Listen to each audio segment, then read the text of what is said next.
All right, so this video is about fire using especially a bow drill kit or hand drill kit with damp or wet materials. So what if you're in a situation where your kit is not perfectly dry and you have no fire to dry it up? So of course, the first thing I have to say is to prevent this from happening. Storing your kit well and really taking care of it is the best thing you can do to prevent the situation from occurring that your kit is wet, particularly the spindle and the fireboard.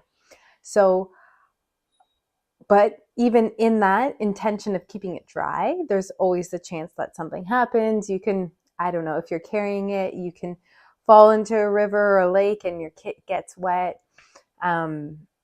Yeah, there's just things that happen. Rain, you left your kit out in the rain, which of course I hope you would never do.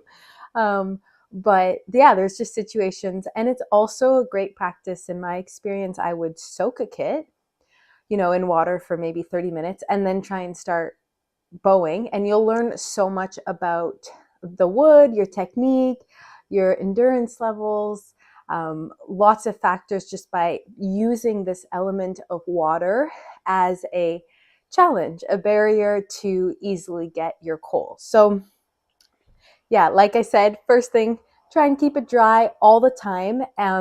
That's not only your kit, but especially your tinder bundle. And so ways in the past that I've played around with that, I'm not a huge hat person, but I know people who have tucked their tinder bundle or parts of their, smaller parts of their kit in a hat, depending on how big your kit is. I'm saying here I met someone who made this like really, really mini bow drill kit. So it was super, super tiny. But for most people, you could put your tinder in a hat, but the rest of your kit you wouldn't be able to. So some people put, kits in pockets, and that's staying close to your body too. If you're wearing lots of layers, then you're trapping heat and keeping the kit warm and hot just by your body heat. And yeah, you can, if you have access to plastic, you can put your kit in plastic. If not, you want to have a natural material that is, we can't say waterproof, but has a water barrier capacity. So this could be buckskin, this could be thick wool. Those would be the main two that I have experience with. And so, yeah. So now we're in the situation where your kit's wet. And what do you do? Okay, so most people's instinct or their go-to is going to just bow really, really, really hard and really fast.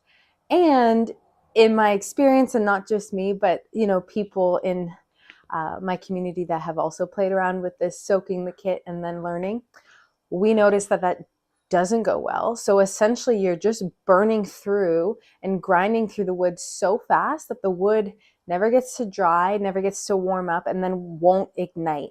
So what I've learned and what we've learned is that if you bow slow, so you're bowing quite slow up until you get some smoke.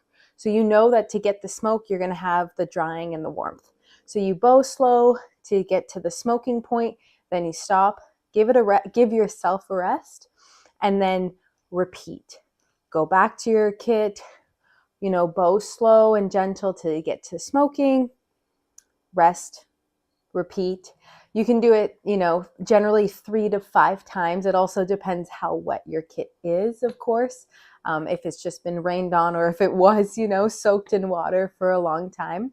But generally going slower will allow, it gives the wood right where you're bowing the time to warm up. And that warmth is what then evaporates the water, dries the wood, and then allows you to create the dust, the ashes to then ignite. So the last pieces I wanted to mention here, so even in super rainy conditions where people are convinced that they can't find dry wood or dry tinder, I want to just name that even in a super heavy rainfall, there's always dry wood around you. Or maybe not 100% dry, but drier than what's being totally rained on. So remembering underneath trees, underneath logs, anywhere where there's some shelter above, look underneath, especially if you're looking for tinders. And even in a tree that's being rained on, underneath the bark, so if you remove the wet outer bark, there's generally something dry or drier within, closer to the tree, that's obviously more protected from the rain. And then the last piece would be if you're in a pinch and there's just nothing and you feel like you can't find anything even semi-dry, I would just find what is the most dry wood that you can find. And then if you have your knife, just working and whittling away the wettest part of the wood. So hopefully that gives you, some things to think about if you're ever in the situation where your kit's wet or it's raining heavily and you're trying to start fire, or you ran out of tinder and now you don't have dry tinder. So yeah, I would recommend, of course, to play around with this skill without being in that situation first. Because again, like I said, you can learn so much. So maybe that's, taking your kit, soaking it, leaving it, even just like in damper, more moist environments or more humid days, you'll notice how that shifts your ability to catch and start fire. So yeah, play around with it when you're not in a situation where it really, really matters, and have fun with it. It's a really, really great way to see how skilled you are at starting fire.